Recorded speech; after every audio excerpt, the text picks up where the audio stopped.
You say yes when you mean no, not because you're kind, but because you're simply afraid. You're afraid they will get angry, afraid they will leave, afraid they'll stop seeing you as good, as agreeable, and easy to love. You do not struggle with boundaries because you lack knowledge. You struggle because somewhere in your nervous system, saying no still feels like a threat. Let's call this what it is. You are addicted to being liked. Not in the Instagram validation kind of way, but in the bone deep way you learned as a child. Where being liked meant being safe, where being agreeable meant being chosen. Where you learned that your needs were negotiable, but other people's comforts, on the other hand, were sacred. You became a professional shapeshifter. Well done. And now you say yes when you're tired. You stay quiet when you're hurting. You laugh when the joke cuts deep. You apologize when someone else steps on your soul. And when someone tells you to set a boundary, you want to scream because it's not just a sentence you forgot how to say, it's an entire identity you'd have to burn down.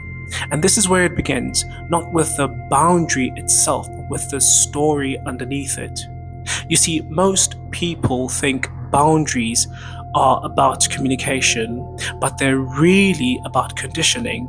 You were trained to believe that being loved meant being small, that love required your disappearance, and every time you assert a boundary, your body remembers the times that honesty cost you connection. Maybe it was a parent who punished your needs, or a friend who made you feel dramatic, or a teacher who praised your silence. So you simply adapted. You gave your peace away to keep the peace. But here's the problem. The peace you kept wasn't peace. It was simply politeness soaked in fear. And fear has a cost. So let me tell you a short story.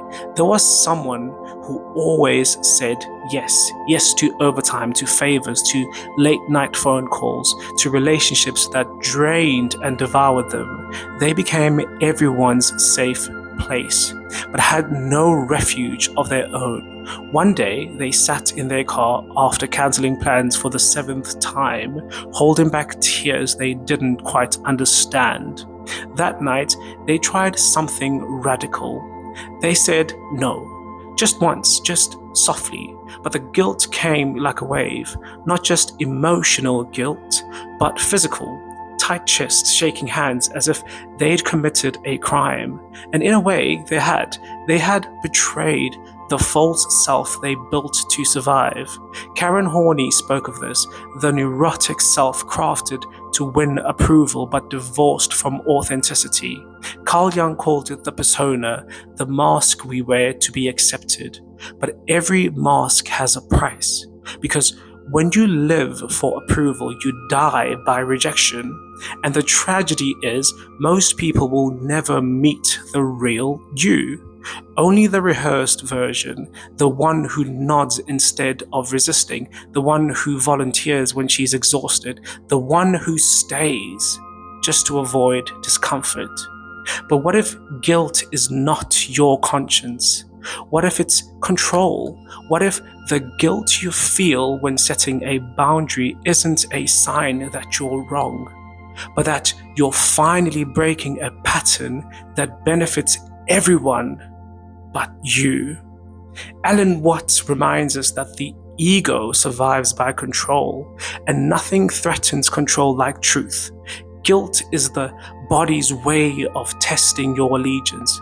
Are you still loyal to the false peace, or are you ready to choose the kind of love that doesn't require your silence? Think about the relationships in your life. Who gets angry when you draw a line? Who suddenly goes cold when you speak about your truth? Really think about that. Who only loves you when you're convenient? That is not intimacy, that's management. And you were not born to be managed.